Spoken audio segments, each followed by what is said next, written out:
Puji Tuhan, kalau pada pagi hari ini saya ada di sini. Semua adalah anugerah. Jadi karya Tuhan itu luar biasa. Tapi yang menjadi masalah adalah bagaimana kita dapat mengalami dan menikmati. Karena tanpa kita mengalami dan menikmati, kita tidak akan dapat mengenal Tuhan dengan benar. Jadi kalau saya dengar anak-anak naik semua kuncinya sama. Pada waktu kita sudah tidak mempunyai kemampuan, kekuatan dan iman, disitulah Tuhan bertindak. Jadi ingat, perhatikan, kita kerap kali asal kita beriman, asal kita mampu. Sebab dikatakan dalam Injil Rasul Paulus berkata, pada waktu aku lemah, disitulah kuasa Tuhan sempurna dan nyata. Jadi kapan kita akan mengalami? Kalau kamu sudah habis. Jadi kalau kamu masih merasa, aku bisa. Terus masih merasa bukan mencepelai, meringankan. Itu saja sudah tidak akan sampai. Jadi saya digembleng Tuhan tuh dari kecil. Waktu di Irian, saya disuruh ngalami Tuhan seperti Rasul Paulus naik kapal karam. Terus naik perahu, putus dua-dua mesinnya. 2 hari 2 malam terapung-apung di lautan teduh.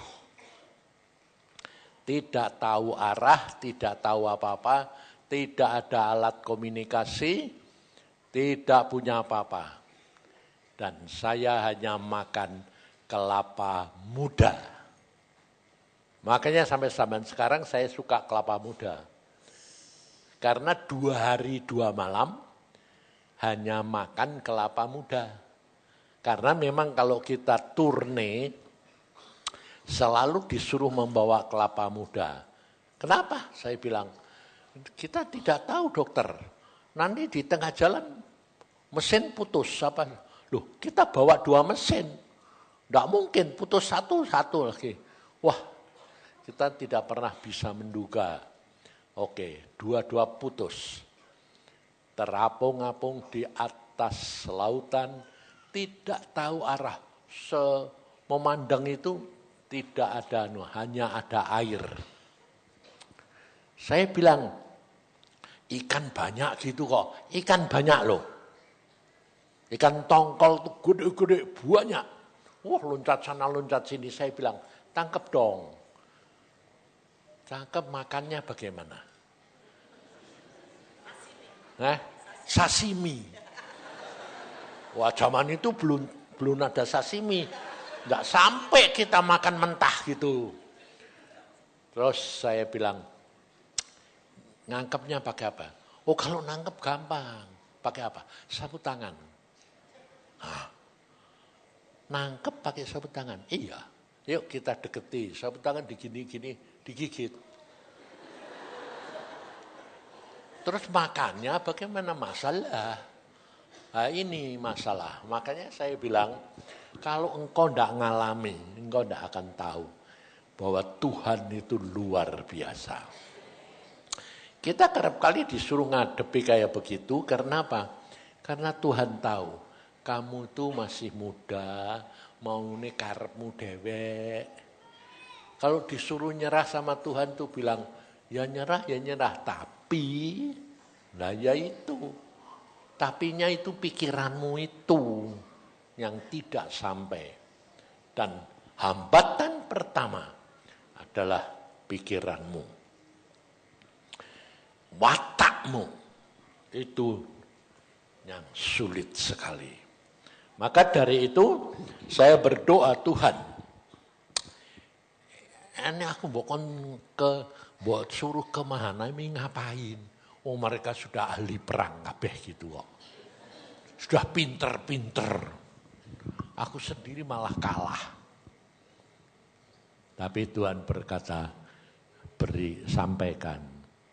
Apa? Supaya mereka tahu bahwa kita itu di dalam kelemahan justru kuasa Tuhan nyata. Keadaan sekarang ini sedang menghadapi kenyataan-kenyataan yang akan terjadi. Ada yang kuat, ada yang enggak. Semua bimbang, semua bertanya-tanya. Tapi percayalah, Tuhanmu itu lebih tahu daripada kamu. Apapun yang terjadi, mengucap syukur. Percaya, Tuhanmu sanggup lakukan segala perkara. Nah, yang dibutuhkan apa? Kejujuran, keterus-terangan, keterbukaan. Jujur sama Tuhan. Kita tuh sebetulnya sudah diberi perlengkapan. Apa? Roh Kudus. Roh Kudus itu penolong kita di dalam segala perkara. Dia akan memberitahukan. Dia akan menuntun. Dia akan memberikan kami kekuatan, kemampuan untuk sampai. Tapi kamu yang tidak mampu memanfaatkan itu. Yang dibutuhkan itu adalah apa? Semangat. Kemampuan untuk apa? Nyerah, ngucap syukur. Percaya apapun yang kamu alami itu baik. Dan yang menjadi masalah buat kita adalah kita itu masih terikat sama apa? Nah, itu yang menjadi masalah. Terikat uang. Yang paling susah itu uang. Watak, kelemahan, mata keranjang, sombong. Itu yang paling sukar. Makanya saya tanya, Tuhan apa? Tuhan bilang, ajari mereka tentang Gideon. Gideon. Saudara semua kenal, yang namanya Gideon itu sebetulnya seorang pemberani apa enggak? Hah?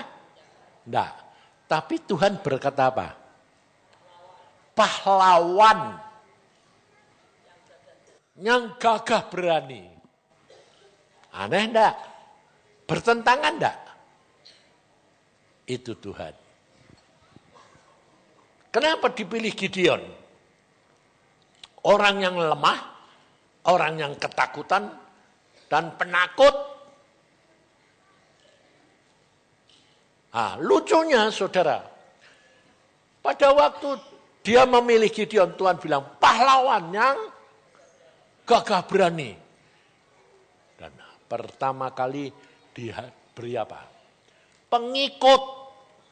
Jumlahnya berapa? 33.000. Dia sekali niup sangkakala, suku-suku semua digerakkan hatinya sama Tuhan. 30.000 lebih datang semua. Wah, dia sudah mulai ada dengan orang yang penuh dengan penakut dan tidak punya keberanian. Dengan lihat orang kayak gitu, jadi kuat enggak? Hah? Berani enggak? Persis kayak kamu di Mahanaim enggak? Demikian datang banyak, jadi kuat. Padahal kalau kamu tahu, pertama kali Mahanaim dibangun Iin, aku ini di rumah dia. Dia bilang gini, Papa, Aku kok tidak sanggup sih Pak. Tidak kenapa? Lah ini kalau mana ini kayak ini piye, itu baru berapa ratus ya.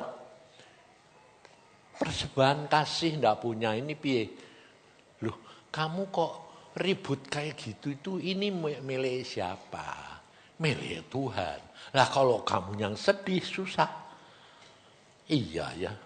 Lah terus piye Pak, mosok ndak loh. Ya kalau ndak ada duit ya sudah bilang terus terang, duit belum ada. Persembahan kasih ndak ada. Kalau kamu mau keluar ya keluarlah. Ya toh? Habis mau apa? Oh bukan milik saya. Nah, Tuhan ndak ngasih duit, ya wes toh, bubar toh aku. Dia sampai gini, lu kok modelnya bapakku kok kayak gitu? Ngerti saudara? Saya dari permulaan itu dia bikin Mahanaim itu, saya selalu kalau datang mampir ya cuma dia bilang, Pak keadaan ini santai saja lah.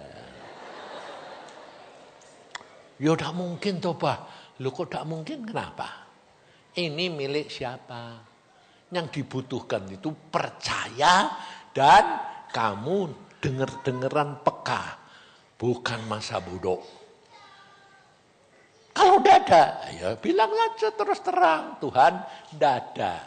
Apa yang aku mau berikan? Sudah. Sampai waktunya tidak ada, ya sudah. Nah, mereka mau pergi, silahkan. Ini milik Tuhan. Nah, itulah yang saudara harus belajar. Kamu harus percaya. Tuhanmu itu luar biasa. Kita sudah ditetapkan destiny kita. Nah, makanya kita harus belajar dari firman. Gideon, orang yang takut kayak gitu dikatakan pahlawan yang luar biasa. Nah, lalu sampai dia mengatakan, kalau aku pahlawan, di mana yang cerita nenek moyang bahwa engkau luar biasa membuat mukjizat, laut membelah laut, berjalan perang, benteng roboh dewek-dewek. Wah kan enak ya. Nah ini loh, kamu tidak boleh punya pikiran ngatur Tuhan. Nantikan Tuhan bertindak, nantikan Tuhan. Tidak bisa. Yang dibutuhkan percaya, ngucap syukur. Jalani apapun, paling-paling mati. Ya toh, mati ya masuk surga. Nah, enak toh, luwih cepet luwih apik. Betul? Tapi kamu bisa enggak? Nah itu enggak bisa. Takut mati. Sedang sekarang ini saya sendiri dengar malaikat berkata di surga, berbahagialah orang yang pulang sekarang. Itu saya dengar. Lebih-lebih pada waktu beberapa bulan yang lalu. Yang ngasih anggur kita itu, si Ibu Mul sama suaminya, itu datang ke rumah saya. Cerita-cerita mau bagaimana anggurnya ini. Seminggu kemudian suaminya pulang. Dia bilang, Pak, Hengki pulang. Hah? Ngapain? Gak tahu. Tidak ada apa-apa. Tidak ada apa-apa. Rumahnya ada persekutuan. Dia ikut. Habis itu dia bilang, badanku kok tidak enak. Masuk kamar, gelek, pingsan, blas, mati. Tok, itu tok. Tidak cerita apa-apa. Istrinya pun sedang terbang ke Bali. Jadi misi di tengah jalan. Demikian istrinya darat, dikasih tahu, Bapak berangkat. Pulang lagi ke Jakarta. Tadi nganter dia. Katanya sudah pulang. Kita tidak pernah mengerti. Tapi sebaliknya, orang yang model-model kayak Jos sama teman-teman nih, kok enggak mati-mati ya?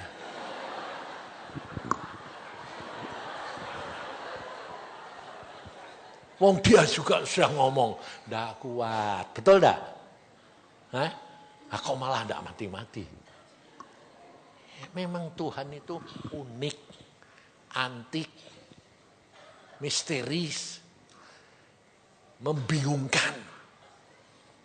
Makanya kerap kali saya katakan apa? Banyak hal ku tak mengerti. Udah, percaya saja. Yang dipercaya apa? Tuhan kita luar biasa. Maka dari itu Gideon pada waktu dikasih tahu gitu, aku cari bukti Tuhan. Kalau benar-benar engkau mau menyertai aku. Iya, Tuhan itu luar biasanya. Dia tahu. Dan lucunya dia nuruti. Karena tahu keadaan kita. Dan Tuhan itu bukan manusia.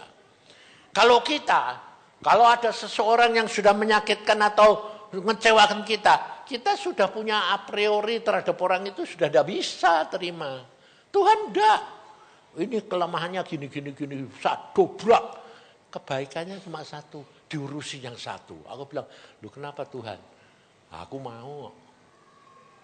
Ini saya sendiri, saya bilang, Tuhan, engkau kok pilih aku orang kayak gini nih, kayak apa? Ini umur sudah mau 80, masih mbok suruh naik tingkat 5 ini aku.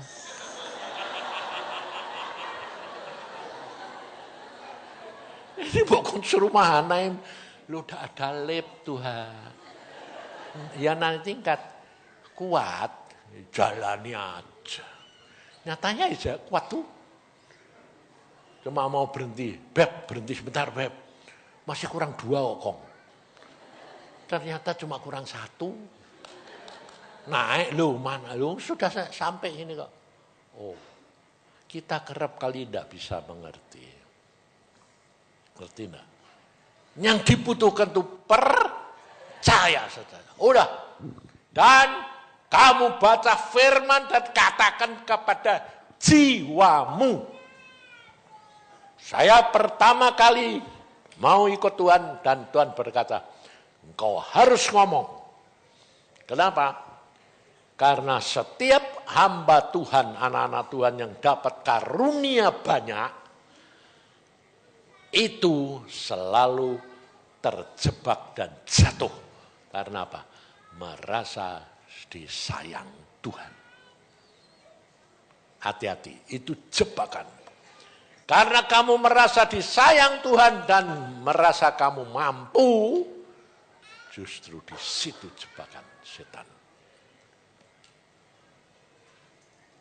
Memang Tuhan itu sayang, tapi bukan berarti kamu lebih daripada orang lain. Tidak. Sebab sebaik-baiknya kamu, sedapat karunia sebanyak kamu sekalipun, di hadapan Tuhan tidak ada yang baik. Kesucian kita di hadapan Tuhan itu seperti kain larah. Tidak ada yang benar di hadapan Tuhan. Maka dari itu saudara, pada waktu Gideon diberikan pengikutnya sudah 30.000 orang lebih. Dia merasa mulai, justru dia merasa mulai ada teman segitu banyak. Tuhan malah bikin gara-gara lagi. Kebanyakan. Yang ikut kamu ini kebanyakan. Loh. Yang gerain siapa? Tuhan. Yang mendatangkan orang-orang itu 30.000 lebih siapa? Tuhan. Sudah datang. Sekarang Tuhan bilang, kebanyakan. Saring. Pulang pertama dikasih tahu, siapa yang takut pulang 22.000. Tinggal 10.000. Masih lagi Tuhan berkata apa? Kebanyakan. Disaring lagi. Tinggal bagaimana? Logikanya di mana coba? Jangan pakai pikiran. Jangan hitung-hitungan. Tapi percaya. Hidup orang Kristen adalah hanya percaya, lain tidak. Hanya percaya. Engkau akan sanggup melakukan segala perkara. Makanya dengan anak-anak pergi kemana-mana saya mengucap syukur. Engkau didik anak-anak Tuhan. Seperti waktu zaman aku muda. Engkau biarkan hamba sampai tersesat di mana, di hutan, di laut. Saya ngalami semua. Makanya kita itu kalau dididik Tuhan, mengucap syukur. Jangan ngeluh. Percayalah, Tuhanmu sanggup melakukan segala perkara. Makanya pada waktu Gideon habis, dia ketakutannya kambuh enggak?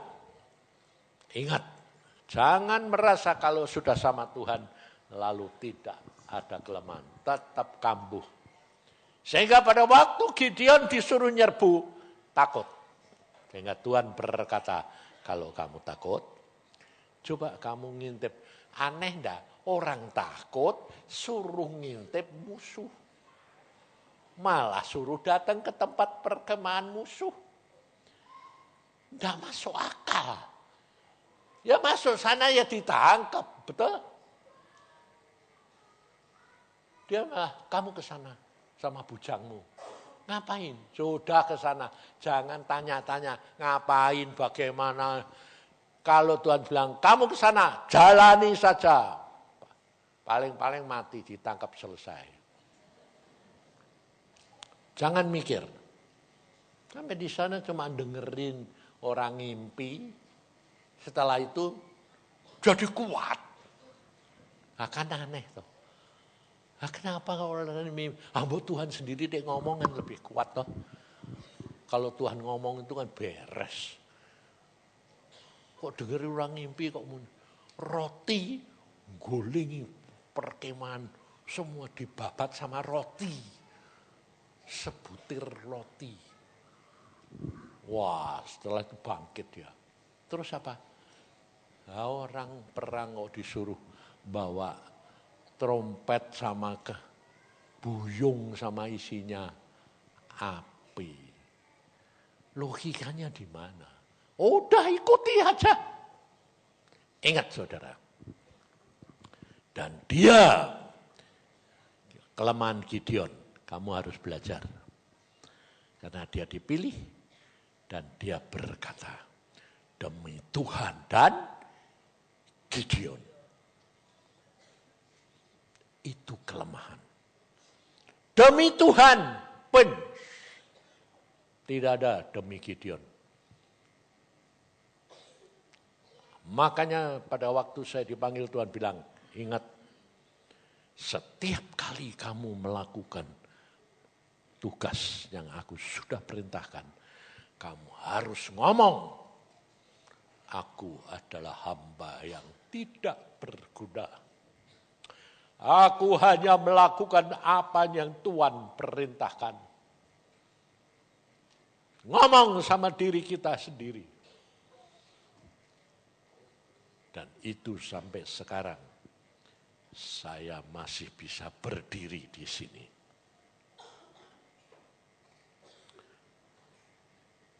Kalau saya pikir, saudara, saya itu sudah tidak mampu. Secara fisik, bagaimanapun juga, jalan saja itu kadang-kadang itu udah, bahasa Jawa ini itu gloyoran. Jadi tidak bisa lurus ini. Kadang-kadang, lu kok miring kenapa Tuhan? Kesini kenapa? Karena apa? Keseimbangannya sudah mulai berkurang. Bayangin, saudara. Makanya untung ada BP, ada AL. Sekarang sampai kalau keluar kota, enggak boleh sendiri. Aku bilang, kenapa? Sudah keloyoran gitu. Nanti jatuh di jalan piye. Aku bilang, ya wes nurut. sadar kekurangan. Tapi bukan berarti tidak berjalan. Ngerti saudara? Tidak menyerah. Saya kemarin dulu waktu ke Temanggung, Iin sampai ngomong gini, "Tah, semangat." Loh, aku loyo. Iya. Oh ya, betul. Loyo saudara.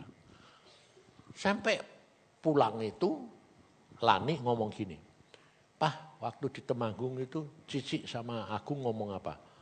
Enggak ngomong apa-apa. Loh, papa numpangi tangan, diajak berunding. Enggak tahu. Lupa saudara. Hah? Aku kok lupa semua? Waduh, fisikku sudah parah. Tapi setelah diomongin sama Lani, diceritakan, inget tuh. Oh ya, betul. Masih ada tugas, belum selesai. Jadi tidak boleh pulang lagi. Lebih-lebih disuruh pergi ke Mahanaim. Ngapain Tuhan? Naik terap tingkat 5. Aduh Tuhan.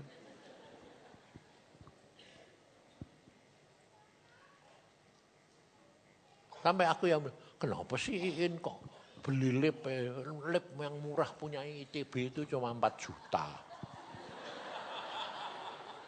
Kok enggak mau?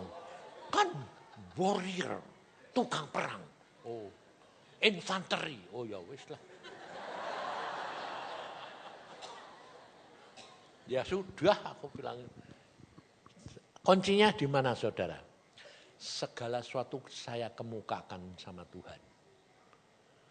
Terbuka, jujur, kemukakan sama Tuhan. Keadaanku kayak gini Tuhan. Kelemahanku di sini. Ini keadaan yang aku hadapi begini. Apa yang aku harus lakukan? Percaya, engkau pasti dijawab. Karena dia adalah jalan kebenaran dan hidup. Tidak mungkin dia diam. Justru di dalam saat kesesakan, saatnya kamu tidak punya iman, saat kamu lemah, di situ kuasa Tuhan sempurna. Nah, ini manfaatkan. Ini yang kamu harus pegang terus. Makanya pada waktu Gideon dikatakan semua meninggalkan, tinggal 300. Tuhan bilang, yes.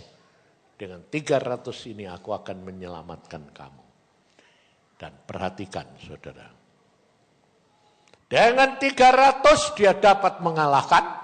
Dan dia bukan dia yang perang. Orang itu pedangnya makan temannya sendiri kok. Jadi dia tidak perang. No? Dia cuma niup, masang udung. Pedang perang-perangan dewe. Ya sudah ada. Dan kamu perhatikan, awas. Kejatuhan Gideon di mana? Gideon itu tragis, saudara. Setelah dia mati, anaknya 70 orang semua mati. Dibunuh sama adiknya, salah satu anaknya. Bunuh-bunuhan sendiri. Tragis amat. Terus Tuhan berkata ini, ajari mereka, Mahanaim, jangan lihat hasil. Gideon pada waktu sudah berhasil, selesai, dan dia mau diangkat oleh orang-orang Israel.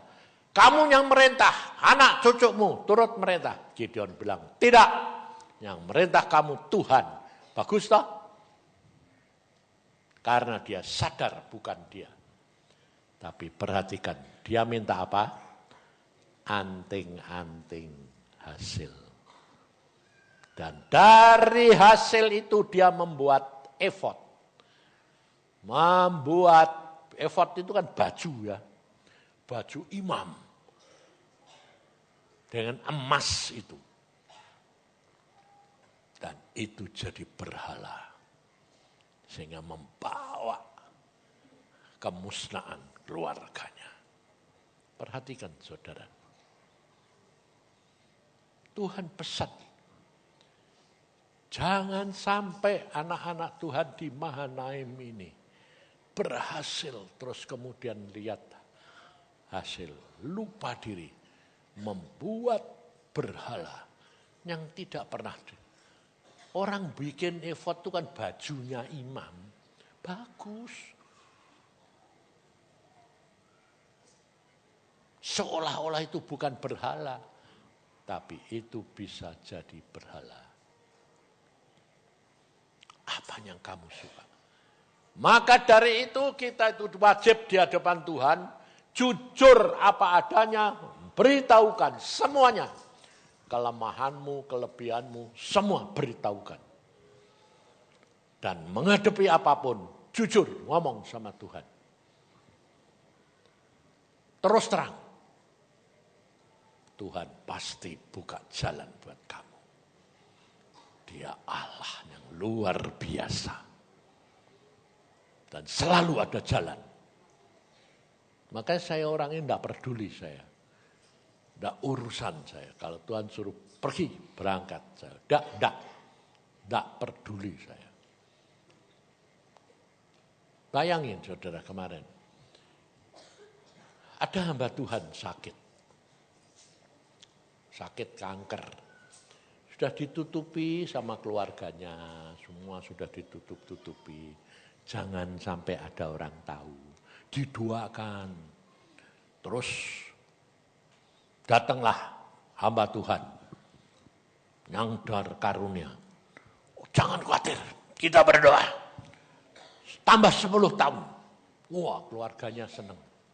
Ya, orang sakit didoakan ditambah 10 tahun senang. Senang. Datanglah Yusa.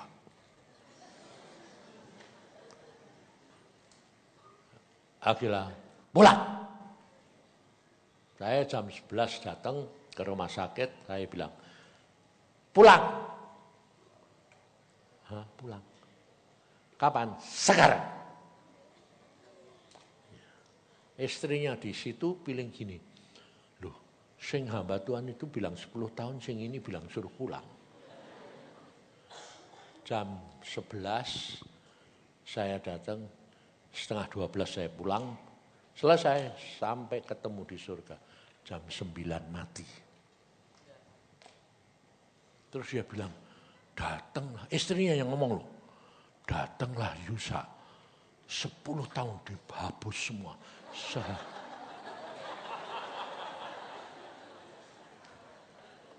Ngerti saudara? Kalau jadi penyambung lidah Tuhan, itu belum tentu enak. Saya tidak pernah pusing. Kalau Tuhan bilang, antar, pulang, ya pulang. Saya tidak peduli orangnya.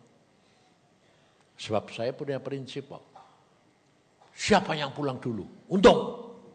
Makanya kalau istri saya ngomong, yang ini sesak, ngucap syukur, pulang. Kalau sudah boleh. Loh, aku ya mau. Ngomongnya bilang gitu, tapi pikirannya belum mau.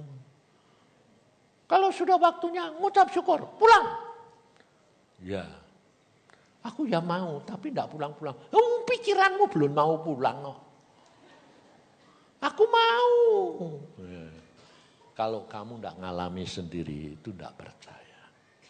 Ngomong gampang. Tapi roh jiwamu ini. Maka dari itu saudara belajar dari firman. Gideon pada waktu Tuhan berkata 300 ini cukup. Ya, jalan aja. Lakukan apa saja. Tapi saudara perhatikan. Pada waktu 300 orang telah menyelesaikan tugasnya. Dia datang ke kota-kota.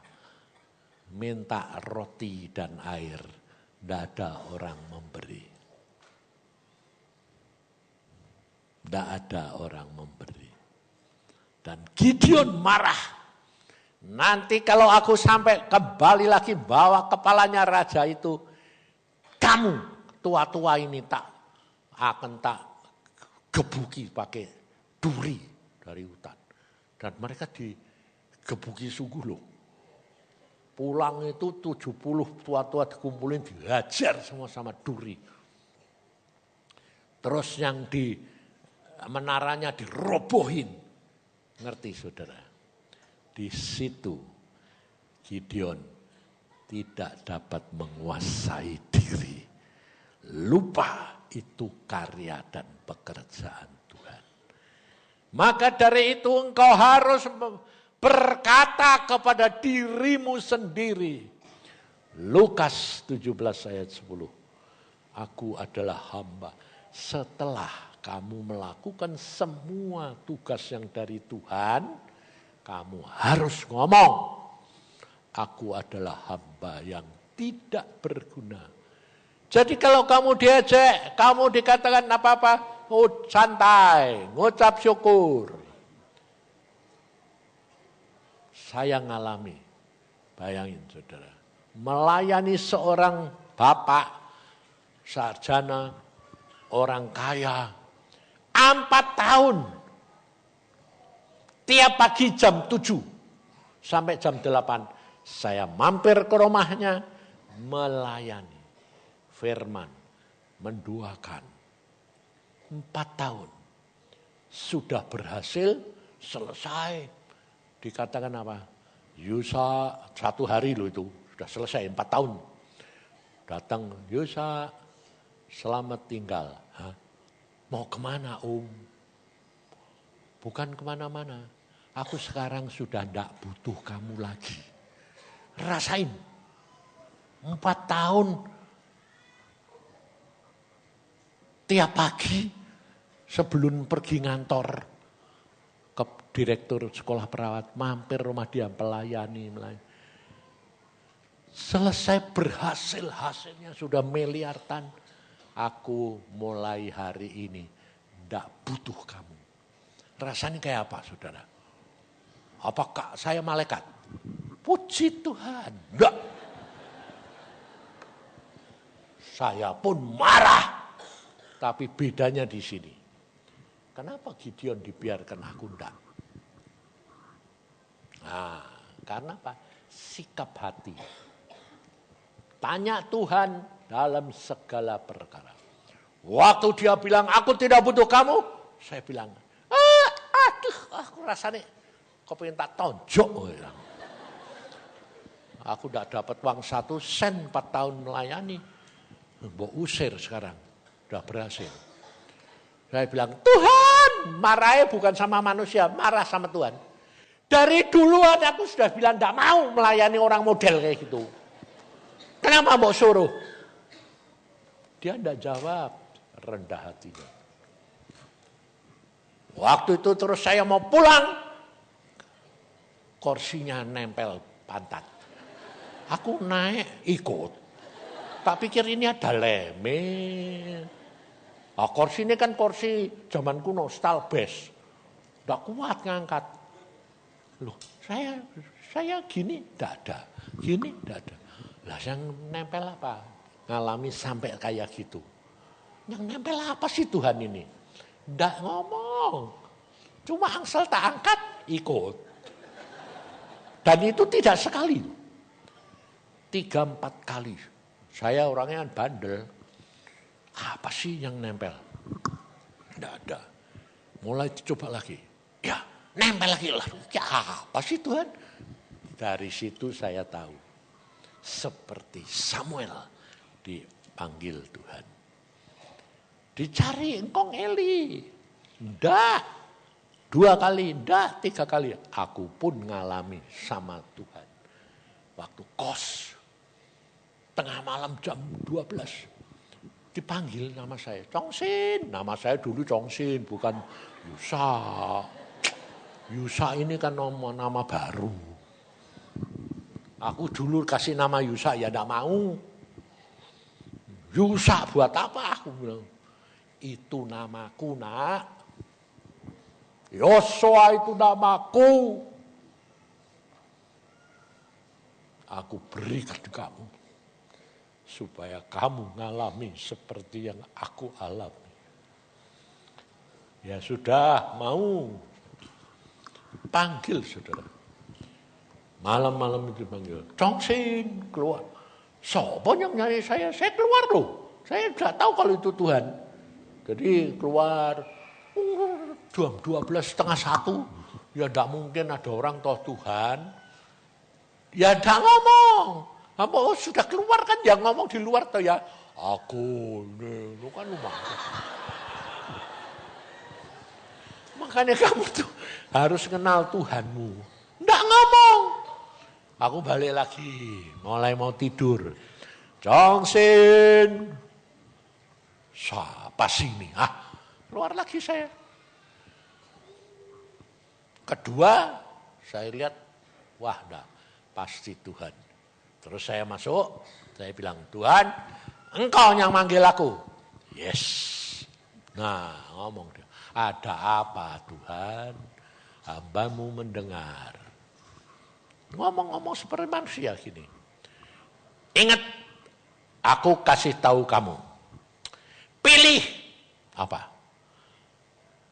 Iin atau Mamai yang mati. Waduh. Lawang dipanggil kok urusan kayak begitu. Berkat enggak. Iin atau Mamai yang hidup. Loh kenapa? Iin baru setahun belum ya? Iin atau Mamai? Mikir ini toh. Kalau Iin bikin lagi bisa.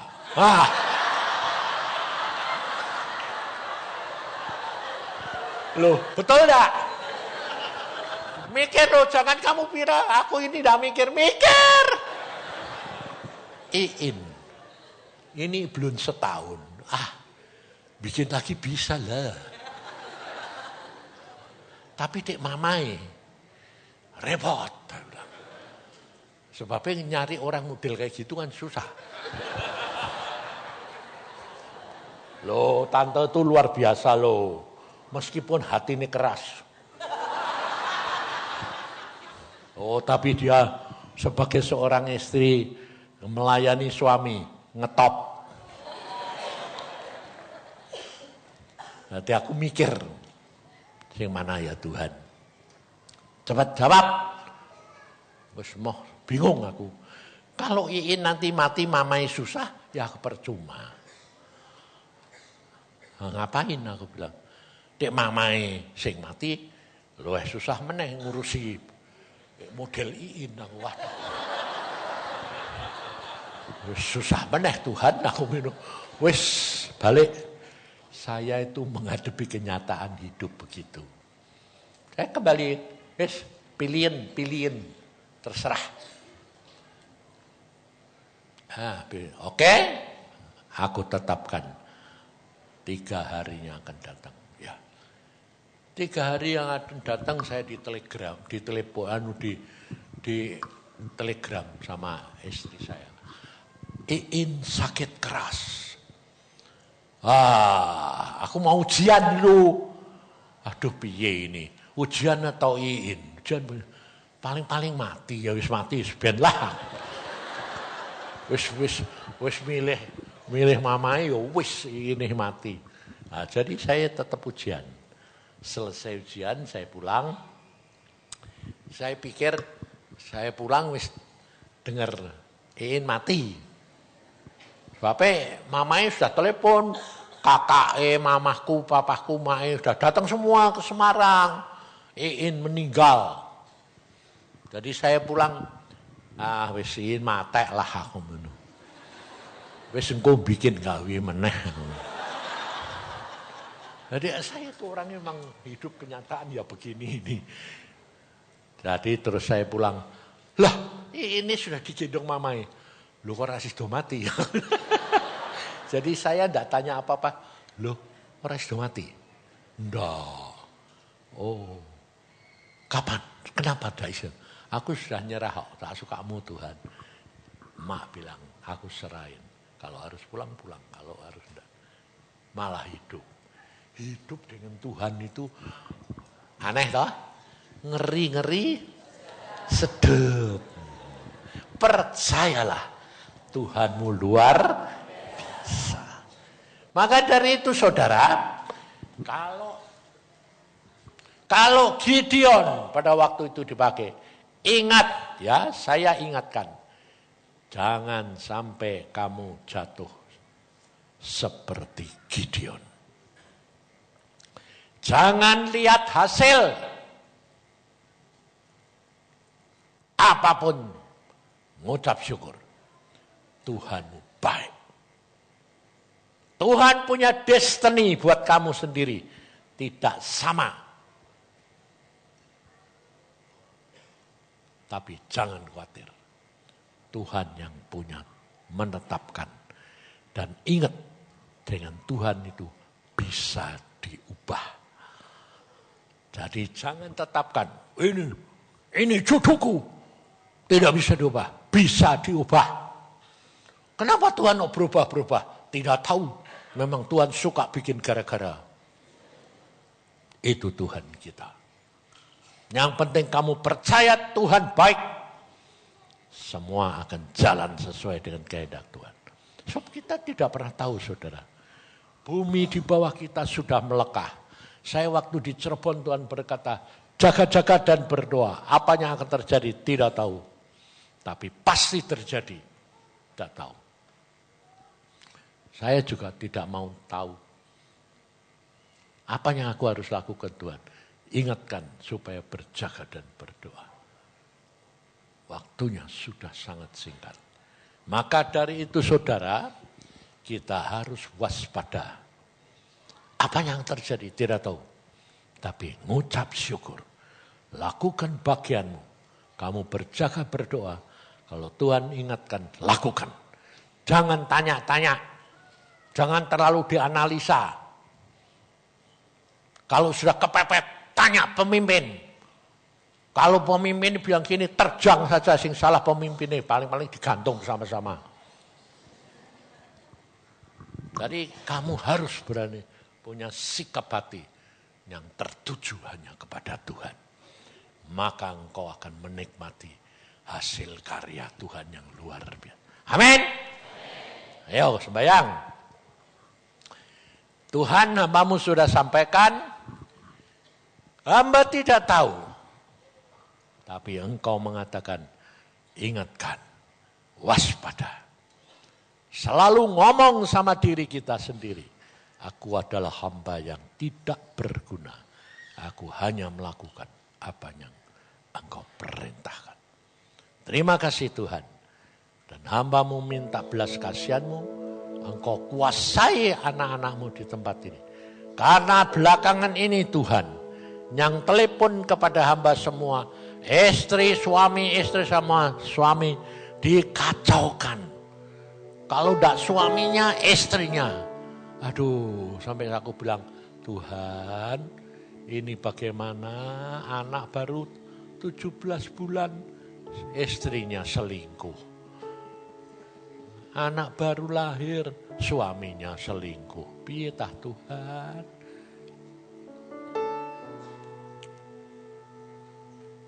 Tolongi Tuhan.